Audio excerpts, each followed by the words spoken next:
next Wednesday night at Westmar. What happened was when we built the George Creek wastewater treatment plant, we funded that with an ad valorem tax, which basically is on the property tax. That's the way we did all prior capital projects for wastewater up until that point. The residents of that area were unhappy. A number of residents were unhappy with how we chose to do that. And at that evening meeting, what we said was we'd come up with some options that were different than what we proposed. At that point, we talked about 6 options. And really what happens is we're talking about keeping existing financing and proposed financing, and that would be a refinance with a longer period of time. So really we have 8 options, but really there are 4 options. One with using existing financing and one with refinancing.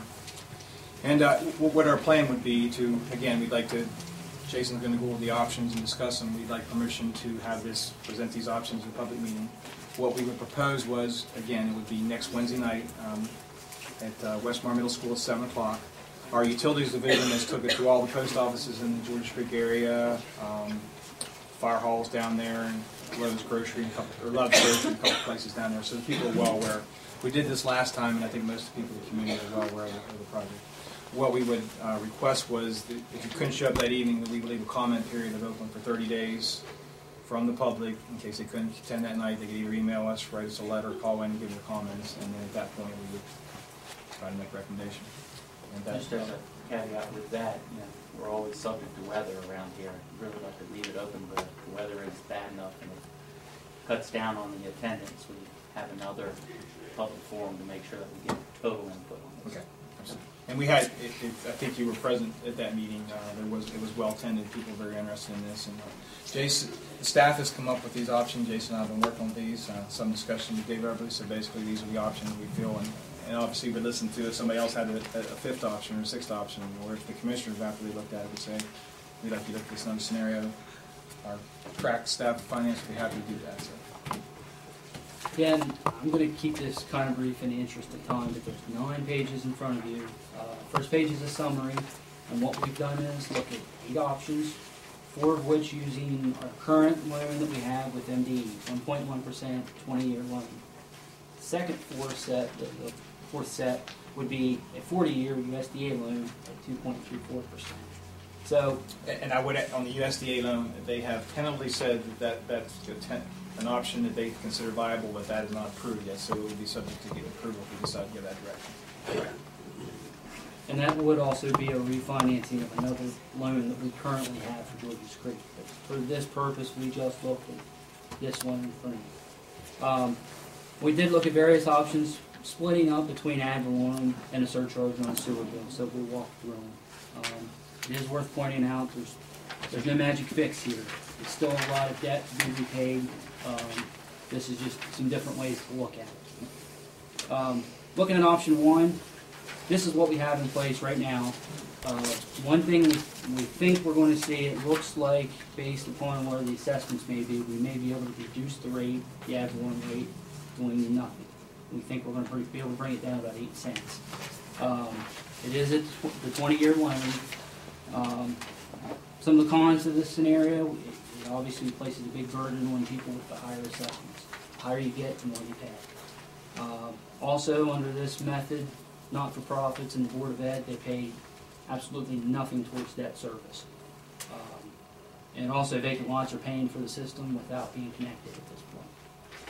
So those are kind of the highlights of option 1. Obviously, there's a lot going on there, and we're going to walk through this a lot slower in the public meeting to make sure we cover everything.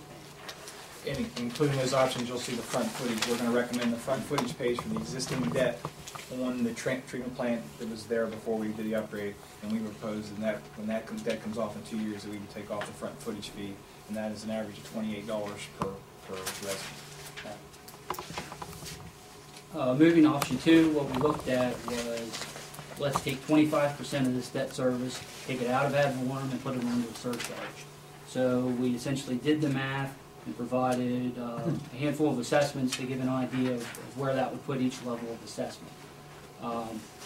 Under this scenario, you add $56 a year to an annual basic fee that would show up on the sewer bill. Basically, anyone with an assessment of just over $60,000 is going to see some savings under this method as compared to current. At this point, one thing does happen though, and that's there's a circuit breaker tax credit out there currently.